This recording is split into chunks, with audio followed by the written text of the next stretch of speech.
अब पाकिस्तान और बांग्लादेश का बचा बचा जो है वो उस्मान हादी है। उस्मान हादी को तो शहीद कर दिया, लेकिन उसकी सोच को शहीद नहीं कर सके। आज मुकम्मल तौर पे भारतीय आजादी जो है उसको रिजेक्ट कर चुकी है बांग्लादेश की अवाम, मुकम्मल तौर पे रिजेक्ट कर चुकी है। और मैं अपने बांग्लादेशी बहन भाइयों को कहना चाहता हूं कि हम आपके साथ खड़े हैं। पाकिस्तानी अवाम, पाकिस्तान और पाकिस्तानी फौज आपके साथ खड़ी है। बड़ा एक क्लियर मैसेज देना चाहता हूं कि अगर अब किसी ने मैली निगाह उठा के बांग्लादेश की तरफ देखा ना, तो पाकिस्तानी अवाम, पाकिस्तानी फौज और हमारे मिसाइल आपसे दूर नहीं है। हिम्मत है तो आओ हमसे मुकाबला करो। क्यों उन मासूम और नत्ते शहरियों पे जाते हो? Come and fight with us. हम तो उनको हंट कर रहे हैं। इनकी ये जो जुल्म है, इस जुल्म का इनको हिसाब देना पड़ेगा। ভারত লম্বার মাথাও চিনতে পারবে না আমাদের। ভারত যদি বাংলাদেশের দিকে তোর নজর তুলে কাশ্মীর, সেভেন সিস্টার্স, হায়দ্রাবাদ, মহারাষ্ট্র লিখিতভাবে আলাদা করে দিতে হবে। এত সোজা না। আপনারা কথায় কথায় ভয় দেখাবেন না বাংলাদেশকে। কথা বুঝতে পেরেছেন? আমরা ইন্ডিয়াকে ডরাই না। আসসালামু আলাইকুম ওয়া রাহমাতুল্লাহি ওয়া বারাকাতুহু। যারা এই মুহূর্তে ভিডিওটি দেখছেন, ভিডিওটি প্লে করেছেন, তাদেরকে অনুরোধ করব দয়া করে পুরো ভিডিও সম্পূর্ণ ধৈর্য সহকারে দেখবেন। খুবই গুরুত্বপূর্ণ এবং অত্যন্ত ইম্পর্ট্যান্ট ভিডিও নিয়ে উপস্থিত হয়েছি আপনাদের মাঝে প্রিয় দর্শক।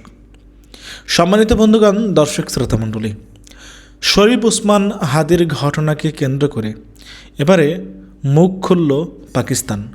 ভারতকে কঠিন হুঁশিয়ারি দিয়েছে পাকিস্তানের একজন পার্লামেন্ট সদস্য।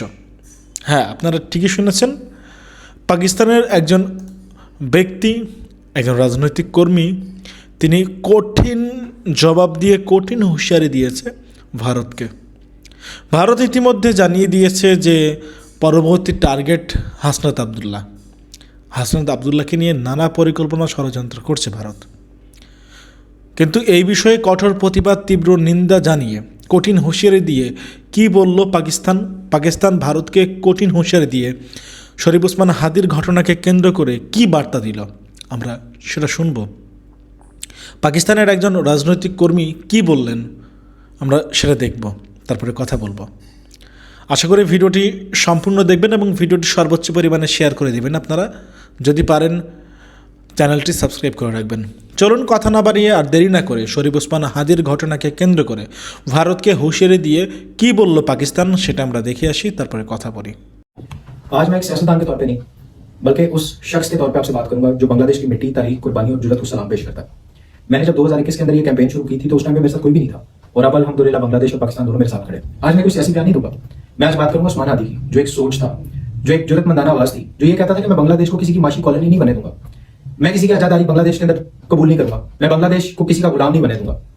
अब सबसे बड़ा मसला इस खत्ते के अंदर ये है कि जब कोई मुसलमान नौजवान उठता है, वो एक मौसर आवाज बनता है, तो उसको दबा दिया जाता है। ये जो भारतीय आजादार बैठे हैं ना, ये अवाम का खून चूसने के लिए कभी इन्हें गुलामी से आजाद नहीं करना चाहते, चाहे वो बांग्लादेश का पानी बंद करने की सूरत में हो, चाहे वो फितनांगेजी करके जो है वो मुसलमान को मुसलमान से लड़वाने की सूरत में हो। अब मुसलमान नौजवान जो है ना वो इस चीज को बड़े अच्छे तरीके से इनकी साजिशों को समझ चुके हैं। अब पाकिस्तान और बांग्लादेश का बचा बचा जो है वो उस्मान हादी है। उस्मान हादी को तो शहीद कर दिया, लेकिन उसकी सोच को शहीद नहीं कर सके। आज मुकम्मल तौर पे भारतीय आजादी जो है उसको रिजेक्ट कर चुकी है बांग्लादेश की अवाम, मुकम्मल तौर पे रिजेक्ट कर चुकी है। और मैं अपने बांग्लादेशी बहन भाइयों को कहना चाहता हूं कि हम आपके साथ खड़े हैं। पाकिस्तानी अवाम, पाकिस्तान और पाकिस्तानी फौज आपके साथ खड़ी है। अगर कोई माशी दबाव बांग्लादेश पे डालने की कोशिश करेगा या बांग्लादेश की खुद मुख्तारी पे अटैक करने की कोशिश करेगा, तो पाकिस्तान की बाशऊर अवाम आपके साथ खड़ी होगी। अब मैं ब्राह्मण साम्राज्य को बड़ा एक क्लियर मैसेज देना चाहता हूं कि अगर अब किसी ने मैली निगाह उठा के बांग्लादेश की तरफ देखा ना, तो पाकिस्तानी अवाम, पाकिस्तानी फौज और हमारे मिसाइल आपसे दूर नहीं है। ऑपरेशन मार्का हक बुनियानुल मरसूस के अंदर जिस तरह हमने आपको नाकल चबवाए थे ना, वो दोबारा कर लेंगे, कोई बड़ी बात नहीं है। अब बांग्लादेश को तालीम, तिजारत, टेक्नोलॉजी और दिफा में पाकिस्तान के साथ अपने ताल्लुकात को फरोग देने की जरूरत है। और ये कोई नफरत का पैगाम नहीं है, ये किसी मुल्क के खिलाफ इत्तेहाद नहीं है, ये हमारा बुनियादी दिफाई हक है जिसकी हम बात करें। पाकिस्तान का बांग्लादेश के साथ ताल्लुक 1947 के अंदर जो ताल्लुक कायम हुआ था, वो किसी एक फर्द के लिए नहीं था, ना वो किसी एक हुकूमत के लिए था, वो एक नजरिए के लिए था, एक सोच के लिए था, और एक उसूल के ऊपर सारी स्ट्रगल थी और जो सारे मामला थे। तो मेरे भाई उस्मान हादी, आपने एक क्लियर मैसेज दे दिया, और वो क्लियर मैसेज अपनी शहादत के बाद आपने ये दिया कि कौमें जो है वो गोलियों से नहीं खामोशी से गुलाम बनती है। अब पाकिस्तान, बांग्लादेश, ये जो अखंड भारत आइडियोलॉजी है, इसकी गुलामी को पूरे खित्ते के अंदर एक्सेप्ट नहीं करेगा इंशाल्लाह। अल्लाह ताला मेरे भाई उस्मान हादी को करवट करवट जन्नत नसीब करे, और मुझे पाकिस्तान को, बांग्लादेश को अपने भाई से इस जुदाई पर सब्र जमील अता फरमाए। पाकिस्तान जिंदाबाद, बांग्लादेश जिंदाबाद। দক্ষিণ এশিয়ার ভূ রাজনীতিতে হঠাৎ এক নতুন উত্তেজনা। পাকিস্তানকে সরাসরি বাংলাদেশের হয়ে ভারতের বিরুদ্ধে যুদ্ধে নামার ইঙ্গিত দিচ্ছে। সম্প্রতি পাকিস্তানের ক্ষমতাসীন দল মুসলিম লীগের যুব শাখার নেতা কামরান সাইদ ওসমানীর একটি বিস্ফোরক ভিডিও বার্তা তোলপাড় সৃষ্টি করেছে ভারত ও পাকিস্তানের সংবাদ মাধ্যমে, যেখানে তিনি ভারতকে সরাসরি হুঁশিয়ারি দিয়ে বলেছেন, বাংলাদেশে হামলা হলে চুপ থাকবে না পাকিস্তান। तो मेरे भाई उस्मान हादी, आपने एक क्लियर मैसेज दे दिया, और वो क्लियर मैसेज अपनी शहादत के बाद आपने ये दिया कि कौमें जो है वो गोलियों से नहीं खामोशी से মঙ্গলবার 23 ডিসেম্বর ইন্ডিয়া টুডের এক রিপোর্ট অনুযায়ী কামরান সাইদ ওসমানী ভারতকে সরাসরি হুমকি দিয়েছেন। ওসমানী দাবি করেন পাকিস্তান কখনোই বাংলাদেশকে ভারতের মতাদর্শগত আধিপত্যের নিচে ঠেলে দেওয়া মেনে নেবে না। তার মতে ভারত যদি বাংলাদেশের স্বায়ত্তশাসনের উপর কোনোভাবে আঘাত হানে বা কুদৃষ্টি দেয় তবে তার জবাব দেবে পাকিস্তানের সেনাবাহিনী ও তাদের বিধ্বংসী মিসাইল। শুধু হুমকি দিয়েই ক্ষান্ত হননি ওসমানী, তিনি বাংলাদেশ ও পাকিস্তানের মধ্যে একটি শক্তিশালী সামরিক জোট গঠনেরও আহ্বান জানান।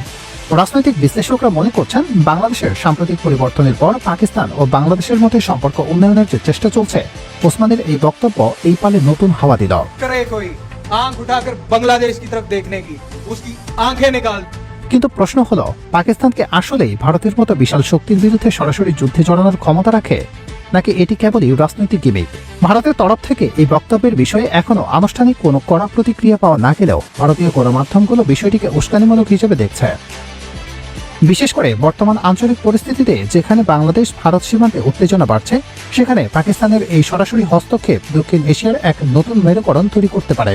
কামরান ওসমানীর এই বক্তব্য কি শুধুই ব্যক্তিগত, নাকি এর পেছনে পাকিস্তান সরকারের কোনো প্রচ্ছন্ন মদত রয়েছে? हिम्मत है तो आओ हमसे मुकाबला करो। क्यों उन मासूम और नकते शहरियों में जाते हो? Come and fight with us. हम तो उनको हंट कर रहे हैं। इनकी ये जो जुल्म है, इस जुल्म का इनको हिसाब देना पड़ेगा। ভারত লম্বার মাথাও দিতে পারবে না আমাদের। ভারত যদি বাংলাদেশের দিকে তোর নজর তুলে কাশ্মীর, সেভেন সিস্টার্স, হায়দ্রাবাদ, মহারাষ্ট্র লিখিতভাবে আলাদা করে দিতে হবে। এত সোজা না। আপনারা কথায় কথায় ভয় দেখাবেন না বাংলাদেশকে, কথা বুঝতে পেরেছেন? আমরা ইন্ডিয়াকে ডরাই না। হাদি নামের বিপ্লবী হাদি ব্রিগেড গঠন করা হবে। ভারতকে কে ঠ্যাঙ্গায় না। আপনারা নেতারা ভারতকে ভয় দেখেন কেন? আমরা যদি কিছু করি তাহলে ইন্ডিয়া নাকি আমাদেরকে হামলা করবে। আরে ভাই, এটা গ্লোবালাইজেশনের যুগ। ইন্ডিয়া আমাদের কিচ্ছু ছিঁড়তে পারবে না। ইন্ডিয়া যদি আমাদের দিকে একটা বুলেট ছুড়ে না, চারদিকে ইন্ডিয়াকে ঘিরে ছিঁড়ে খেয়ে ফেলাবো। আপনারা জানেন, ইন্ডিয়া যদি বাংলাদেশ দিকে নজর দেয়, ইন্ডিয়াকে 7টা রাষ্ট্র হারাইতে হবে। কাশ্মীর, সেভেন সিস্টার্স, ইন্ডিয়াকে লিখিতভাবে ত্যাগ করে তারপর বাংলাদেশের দিকে নজর দিতে হবে। আরেকটা জিনিস আপনাদেরকে বলে যাই, আপনারা কথায় কথায় ভয় দেখাবেন না বাংলাদেশকে, কথা বুঝতে পেরেছেন? আমরা ইন্ডিয়াকে ডরাই না। আমরা 16 কোটি 20 কোটি স্বাধীন জনতা। আমরা যেই জাতি নিজেদের স্বাধীনতার জন্য, ভাষার জন্য এবং পরবর্তীতে স্বাধীনতাকে রক্ষা করার জন্য জুলাইতে ছোট ছোট শিশুরা যেখানে আত্মত্যাগ করেছে, সেখানে ইন্ডিয়াকে ভয়ের কিছু নাই। রাজনৈতিক নেতৃবৃন্দকে বলবো, আসেন সকলে হাদির মতো জজবা এবং প্রকৃত স্বাধীন এবং সার্বভৌমত্বকে আমরা বুকে লালন করি। আমরা বুকে লালন করি। যারা আজকে 71-এর চেতনার নামে দেশটাকে বিভক্ত করতেছেন, ভাই, পৃথিবীর অনেক দেশই তো স্বাধীনতা অর্জন করেছে। স্বাধীনতার পক্ষে বিপক্ষে লোক থাকে, পরবর্তীতে সবাই মিলে দেশটাকে গড়ে। আজকে সিঙ্গাপুর ব্রিটিশ থেকে স্বাধীনতা অর্জন করেছে, তাই বলে কি সিঙ্গাপুর তাদের সাথে সংযোগ রাখে নাই? আজকে সেখানে দেখেছেন একমাত্র বাংলাদেশটাকে এটা পাবলিক টয়লেট বানিয়ে ফেলেছে। আমাদের চতুর্পাশে যে শকুনরা আছে, এরা এখানে এসে যেমনি ইচ্ছা সামনে কাজ করে যায়। আমাদের আত্মমর্যাদা কোথায় গেছে? ওখান থেকে ইন্ডিয়া থেকে কিলার এসে আমাদের পিলখানা হত্যাকাণ্ড ঘটায় যায়। ইন্ডিয়া থেকে কিলার আসে হেফাজতের হত্যাকাণ্ড ঘটায়। ইন্ডিয়া থেকে কিলার এসে আমাদের ছাত্রদেরকে হত্যা করে যায়। তাহলে ইন্ডিয়া আমাদের বন্ধু হয় কিভাবে? আমাদের কি কোনো আত্মমর্যাদা নাই? আমরা কি এতটা নির্লজ্জ হয়ে গেছি? হ্যাঁ, আমরা এতটাই নির্লজ্জ হয়ে গেছি। ভারত থেকে কিলার আসে, ভারতের এজেন্সিগুলো আমাদের বাহিনীগুলোতে থাকে। তারা এখন সক্রিয়। 5 আগস্টের পরে যেই নীতিটা হওয়ার দরকার ছিল সেটা আমরা গ্রহণ করি নাই। আজকে আমাদের এখানে স্বৈরাচার এবং তাদের দোষরা এখনই হয়ে গেছে। এই দেশের সবচেয়ে বড় ব্যর্থ হলো জুলাইয়ের সবচেয়ে বড় ব্যর্থতা হলো আমরা জুলাইয়ের যে আন্দোলনটা সকলে মিলে করেছিলাম, ওই আন্দোলন অনুযায়ী স্বৈরাচার এবং তার দোষরদের বিরুদ্ধে এখনো কোনো কার্যকরী ভূমিকা আমরা নিতে পারি নাই। কথা বুঝতে পেরেছেন? এখনো কোনো কার্যকরী ভূমিকা আমরা নিতে পারি না। বিচার বিভাগে 2টা দল হয়ে গেছে, বাহিনীগুলোতে 2টা দল হয়ে গেছে, সাংবাদিকদের মধ্যে 2টা দল হয়ে গেছে। আরে বাপ রে বাপ! আরে ভাই, এই সব আমরা তো সবাই যদি দেশটাকে ভালোবাসি, তাহলে হাদিস প্রকৃতভাবে দেশের স্বাধীনতা বুঝতে পেরেছিলেন। হাদি বুঝতে পেরেছিলেন স্বাধীনতা কাকে বলে। আমরা স্বাধীন হই নাই। হাদি বুঝতে পেরেছিলেন যে সীমান্তে ফেলানি ঝুলে থাকলে এটা পরাধীনতা। হাদি বুঝতে পেরেছিলেন আমাদের সেনা অফিসারদের হত্যা করা হলে এটা পরাধীনতা। হাদি বুঝতে পেরেছিলেন শাপলা চত্বরের গণহত্যা এটা পরাধীনতা। হাদি বুঝতে পেরেছিলেন জুলাই 3000 শহীদের যেই আত্মত্যাগ, এটাকে যদি ধরে না রাখতে পারে এটা পরাধীনতা। হাদি বুঝতে পেরেছিলেন এদেশে ভারতীয় এজেন্ডা বাস্তবায়নে যারা কাজ করে এটা আসল পরাধীনতা, এটা কোনো স্বাধীনতা নয়। এটা স্বাধীনতা নয়। ভারতকে চিনতে পেরেছে প্রতিবেশী সকল রাষ্ট্র। মালদ্বীপ ভারতের হাত থেকে আলাদা হয়ে এখন স্বাধীনভাবে বাঁচতেছে। নেপাল ভারতকে গুনেও না। আমরা কি নেপালের চাইতে দুর্বল? আমরা কি বার্মার চাই? আমরা কি ভুটানের চাইতে দুর্বল? ভারতকে কে ঠ্যাঙ্গায় না। আপনারা নেতারা ভারতেরকে ভয় দেখেন কেন? সাংবাদিক কামাল বলে, আমার নাম কি, মাসুদ কামাল, ওটাকে ভারতের বিপক্ষে কথা বলো হাসানাত আব্দুল্লাহ। ভারত লম্বার মাথাও দিতে পারবে না আমাদের। ভারত যদি বাংলাদেশের দিকে তোর নজর তুলে কাশ্মীর, সেভেন সিস্টার্স, হায়দ্রাবাদ, মহারাষ্ট্র লিখিতভাবে আলাদা করে দিতে হবে। এত সোজা না। এই জন্য আবার বলতেছি, স্বাধীনতা হাদি বুঝেছিলেন, আপনারা স্বাধীনতাকে বুঝেন। আপনারা ক্ষমতার জন্য ভারতের নেতাদের সামনে মাথা নোয়ায় থাকেন। নেপাল ভারতকে গুনো না, আমরা কেন গুনবো? পৃথিবী 4-5টা রাষ্ট্র থাকলেই কি তাদেরকে গুনতে হবে? এটা গ্লোবালাইজেশনের যুগ, কথা মনে রাখবেন। অনেকে বলে ভারত অনেক বড় রাষ্ট্র, তাতে কি হয়েছে? এখনো তারা রাস্তা পায়খানা করে। কাতারের মতো ছোট রাষ্ট্র ভারতকে ঘুরে না। তারিকার খালাতুল লাথি মেরে ফেলে দিলে পথে বসতে হবে ভিক্ষার থাল নিয়ে। ওই কাতার আমাদের সাথে আছে, সমগ্র আরব বিশ্ব আমাদের সাথে আছে, মুসলিম বিশ্ব আমাদের সাথে আছে। আজকে কাদের কারণে ভারতের সাথে আমাদের এই মাথা নোয়ানো থাকতে হয়? ইরানের যখন বিপ্লব হলো, 80 দিনের মাথায় বিপ্লবী রেভলিউশনারি গার্ড গঠন হয়েছে, সিআই এজেন্ট গুলোকে ফাঁসি দেওয়া হয়েছে, প্রকাশ্য ফায়ারিং স্কোয়াডের জেনারেল গুলোকে। এরপরে ইসরায়েলের যে ইগুলো ছিল তাদেরকে বের করে দেওয়া হয়েছে। আমরা আজকে এখান থেকে শপথ নেই, হাদি নামের বিপ্লবী হাদি ব্রিগেড গঠন করা হবে। গঠন করার জন্য স্বাধীনতা শুধু একটা পতাকা না, স্বাধীনতা হলো আমার মৌলিক অধিকার, আমার রাষ্ট্রের সার্বভৌমত্ব। এটাই করার জন্য মনে রাখবেন, ৭১-এর চেতনার নামে যারা ভারতকে এখানে এস্টাবলিশ করার জন্য চেষ্টা করতেছেন না, জীবনও পারবেন না। এখানে পরবর্তী দেখবেন দেশটা বিভক্ত হয়ে গেছে। সকলে বধূদত্ত হবেন। আসেন আমরা এই চেতনা বাটাবাটি না করে, হাদি যেই জন্য জান দিয়ে গেছেন, আজকে জানাজা পরে আমরা সেই চেতনা বুকে লালন করে দেশটাকে এগিয়ে নিয়ে যাই। বাংলাদেশ বর্তমানে ড্রোন যুগে পদার্পণ করেছে। আপনাদেরকে জানাই, বাংলাদেশকে টার্কি থেকে হিউজ পরিমাণ ড্রোন দেওয়া হয়েছে, যে বাংলাদেশ আক্রমণ করবে না, কিন্তু বাংলাদেশ যেন যে কোনো আক্রমণকে মোকাবেলা করতে পারে। বাংলাদেশ দক্ষিণ কোরিয়া থেকে 5টা সাবমেরিন কিনছে, অত্যাধুনিক সাবমেরিন কিনছে, নামকেও 5টা সাবমেরিন না। বাংলাদেশ আপনি জানেন চায়না থেকে এবং পাকিস্তান চাইনিজ জয়েন্ট ভেঞ্চারের অত্যাধুনিক এয়ারপ্লেন কিনছে, রকেট লঞ্চার কিনছে, এবং সবচেয়ে বড় ভালো ঘোষণা হচ্ছে বাংলাদেশ এয়ার ডিফেন্স সিস্টেম খুব ভালো করেছে বর্তমানে। যেন যে কোনো আক্রমণ, ভারত হোক আর সে নেপাল হোক আর সে অন্যান্য কোনো কান্ট্রি হোক বা আরকান হোক, আপনারা জানেন যে আরকান সোলজারদেরকে ভারত কিন্তু আমাদের দিকে লেলিয়ে দিচ্ছে। আরকান সোলজাররা প্রায় আমাদের এখানে অনুপ্রবেশ ঘটাচ্ছে। পার্বত্য চট্টগ্রামের কিছুটা অংশে তারা ঢুকেও গেছিল, এটাও জানেন। আমাদের সেনাবাহিনী আবার পুনরুদ্ধার করেছে। এই ধরনের কোনো রকম অপচেষ্টা থেকে বাংলাদেশকে বাঁচাইতে, বাংলাদেশের সার্বভৌমত্ব রক্ষা করতে আমাদের দেশের সেনাবাহিনী সহ আমাদের দেশের যে জনগণ আছে, সাধারণ জনগণ, তারা সবসময় সচেষ্ট থাকবেন এবং আমরা সবসময় সতর্ক আছি। দ্বিতীয় কথা হলো, আমি ভারতকে মনে করে দিতে চাই, আপনাদের মাধ্যমে মনে করে দিতে চাই, ভারতের কাছে কোনো যুদ্ধের ইতিহাস নাই। ভারতের কাছে যে কোনো যুদ্ধের ইতিহাস আছে, প্রত্যেকটা ইতিহাসে ভারত পরাজিত বহন করা ইতিহাস। একমাত্র আমরা বাংলাদেশি যারা 71-এ যুদ্ধ করে জিতেছিলাম, যারা 52-তে রক্ত দিয়ে বাংলা ভাষাকে নিয়ে এসেছি, আমাদের কাছে, বাঙালিদের কাছে, বাংলাদেশিদের কাছে সেই ইতিহাসটা আছে। এবং আমরা ভারতকে আরও একটা কথা বলতে চাই, বাংলাদেশের মানুষ অত্যন্ত আবেগী মানুষ, তারা প্রাণ দিতে, জান দিতে ভয় করে না। এবং আমরা সেনাবাহিনীর উপরে নির্ভরশীল না। বাংলাদেশের যদি, ভারতের যদি 6 লক্ষ সোলজার থাকে, 20 লক্ষ সোলজার থাকে, বাংলাদেশের 18 কোটি জনগণ আছে যারা যুদ্ধ করতে, যে কোনো সময় প্রাণ দিতে, দেশের সার্বভৌমত্ব রক্ষা করতে প্রস্তুত আছে। একটা দমবন্ধ অবস্থা। রাজনীতিতে কোনো সুখবর নেই, কূটনীতিতেও কোনো সুখবর নেই, নির্বাচনেও কোনো সুখবর নেই। একটা অনিশ্চিত অবস্থার দিকে ধীরে ধীরে আমরা হয়তো এগিয়ে যাচ্ছি। যদি না হঠাৎ করে কোনো পরিবর্তন না হয় এই পরিস্থিতির, তাহলে কি হবে? দর্শক একটু ভেবে দেখেন তো, অনেকগুলো ঘটনা মিলান একসাথে। যদি মিলান, আপনি দেখবেন চোখে মুখে অন্ধকার আপনি দেখতেছেন। কি সেই পরিস্থিতি দর্শক, সেটা একটু জানাতে চাই। আসুন একটু বিশ্লেষণ করি। খেয়াল করেন, গত 1 সপ্তাহ 1.5 সপ্তাহ থেকে বিশেষ করে ওসমান হাদির মৃত্যুকে ঘিরে যা যা ঘটলো, এটি কি অস্বাভাবিক না? হাদি বা কেন টার্গেট হবে? আর এই মৃত্যুটাকে ঘিরে হঠাৎ করে দেশের ভেতরে এবং আরেকটা দেশ কেন জড়িয়ে যাবে? এটা খুবই রহস্যজনক। কারণ বাংলাদেশের নির্বাচনকে ঘিরে ভারতের একটা অবস্থান আছে, বাংলাদেশের একটা অবস্থান আছে। ভারতের অবস্থানের সাথে আমাদের অবস্থান মেলে না। ভারত যা চায় আওয়ামী লীগকে নিয়ে নির্বাচন করতে, আমরা সেটা চাই না। ফলে ভারতের দিক থেকে একটা চাপ আছে। সেই চাপটা কি অন্যভাবে বিস্তার লাভ করছে কিনা, এটা একটু ভেবে দেখা দরকার। আবার খেয়াল করেন, আগামীকাল আসছে তারেক রহমান, 25 তারিখ।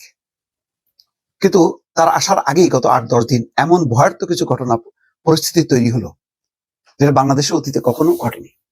বাংলাদেশে 2টা শীর্ষস্থানীয় পত্রিকা অফিস পুড়িয়ে দেয়া, এটা এবং জ্বলছে মেন সড়কের উপর।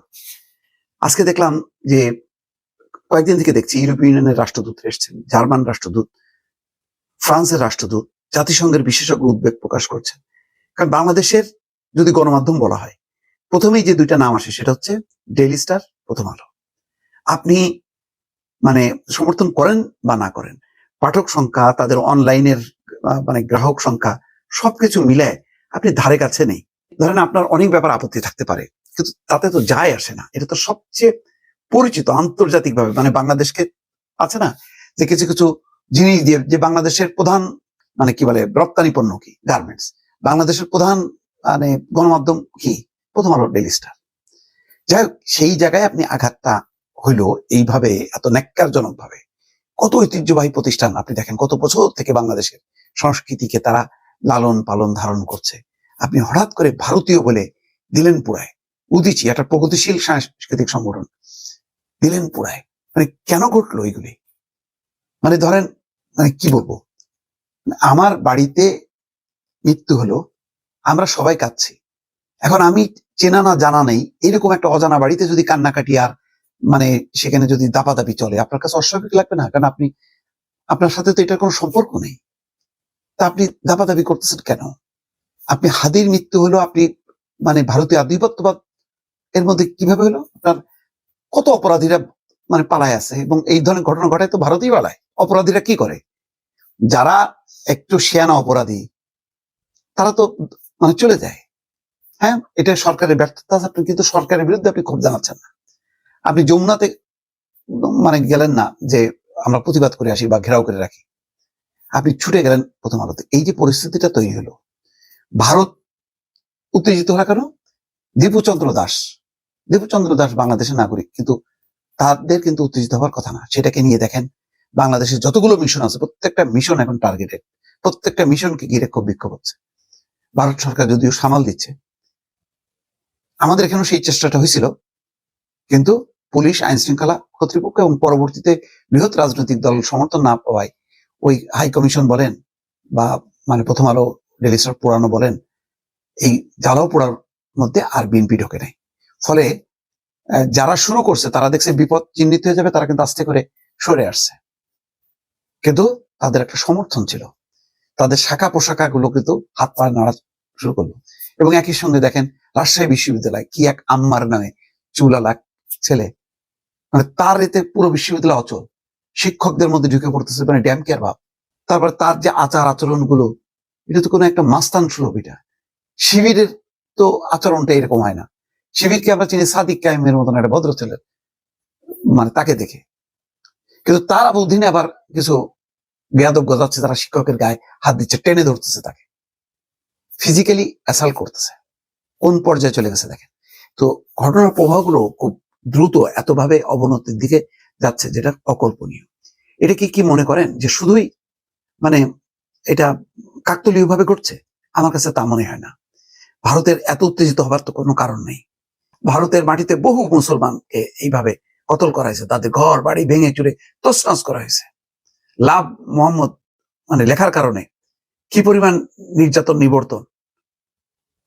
ভারতে তো কই দলগুলো তো মাঠে নামেনি। বাংলাদেশের নাগরিক দীপুচন্দ্র দাস, তাকে মধ্যযুগীয় ভাবে মানে পিটিয়ে হত্যা করে এইভাবে পোড়ানো হয়েছে, এটা মানে কল্পনা করা যায় না। কিন্তু সেখানে তারা ধর্মীয় ইস্যু নিয়ে টান দিল কেন? তো ভারতেও তো অন্য ধর্মে, হিন্দুর বাইরে অন্য ধর্ম আছে, সেগুলো নিয়ে তো টানাটানি হয় না। আমার কাছে মনে হচ্ছে ভারতের এই আক্রমণাত্মক একটা মনোভাব, তার সাথে আমাদের এখানকার যে উগ্রপন্থীরা একসাথে মিলে ভারত বিরোধিতার নামে যে একটা দেশ লাই ঠুকে দিল, আর ভারত জ্বলে উঠলো, চাপটা পড়লো বাংলাদেশের উপর, এটার কি কোনো যোগসূত্র আছে? তার মানে পরিস্থিতি কি ঘোলাটে করা হচ্ছে কিনা খুব সচেতন ভাবে, এটা আমার প্রশ্ন। আগামীকাল তারেক রহমান এসে ভয়ঙ্কর কিছু পরিস্থিতি মোকাবেলা করবে। ধরেন এই স্থিতিশীলতা না থাকলে কি নির্বাচন করবেন? ভয়ার্থ পরিবেশে তো ভালো নির্বাচন হয় না। এই জায়গায় তারেক রহমান কি ভূমিকা পালন করবেন? গণতান্ত্রিক শক্তি সহ সকল মানে হাসিনা বিরোধী অন্তত শক্তির মধ্যে ঐক্য স্থাপন করতে পারবেন কিনা, এটা বোঝা যাচ্ছে না। বিএনপি নিজের দল হিসেবে কতটা সংগঠিত, সেটাও প্রশ্ন। সেই দলকে গোছানো, জাতীয় ঐক্যটা বজায় রাখা, নির্বাচনে অংশ নেয়া। নির্বাচন যেহেতু ক্ষমতার লড়াই, এখানে জামাত গত 1 বছরে এমন শক্তি অর্জন করছে এবং তারা মনে করছে তারা এখন সাংঘাতিক রকম একটা জনপ্রিয়, তারা এখন ক্ষমতা স্বাদ পেতে চায় বা ক্ষমতাকে স্পর্শ করতে চায়। ফলে তারা মনে করছে যে আরেকটু চেষ্টা করলেই বোধহয় বিএনপিকে ফেলানো যাবে। এখন হাদির উপরে ভর করেছে বাংলাদেশের এই চরমপন্থীরা, এখন হাদিকে বলির পাঠা বানাচ্ছে। ইনকলাব মঞ্চকে বলছে তুমি লাগাতার কর্মসূচি দাও, শুক্রবার থেকে লাগাতার কর্মসূচি।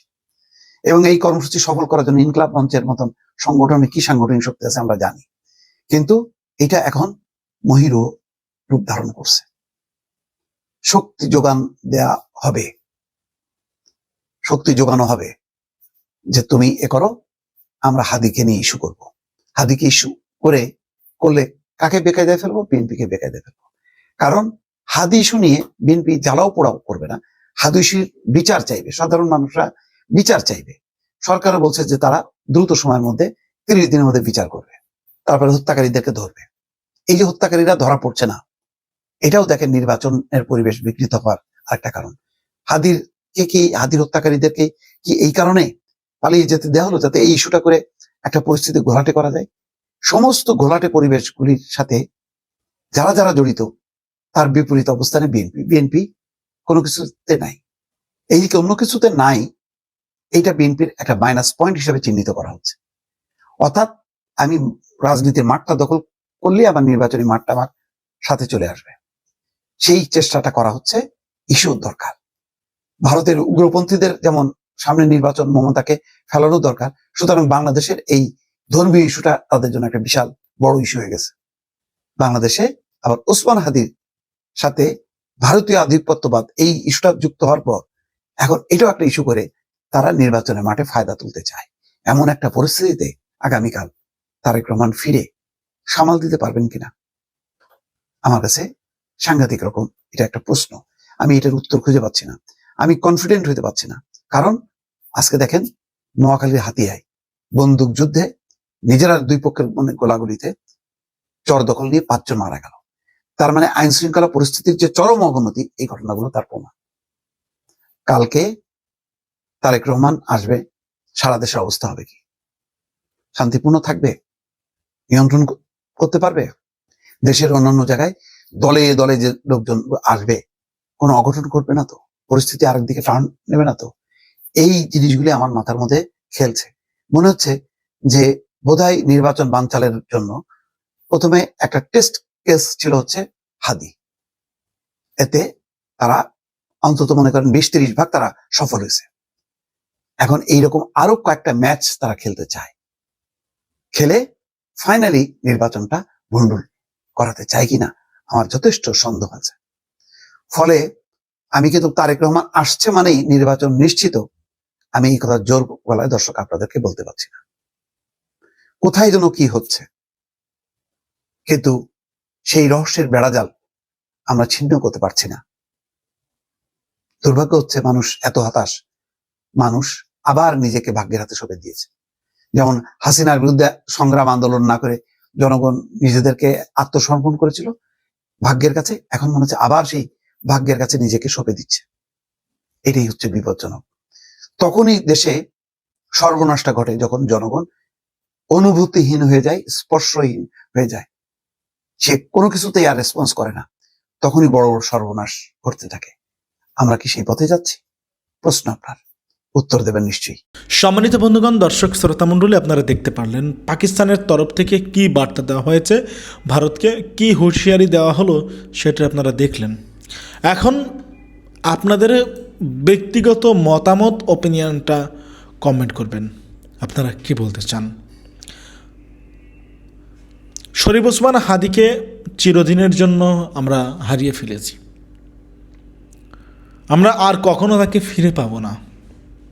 শত চেষ্টা করেও আমরা আরেকটা হাদি বাংলাদেশে ফিরিয়ে আনতে পারবো না।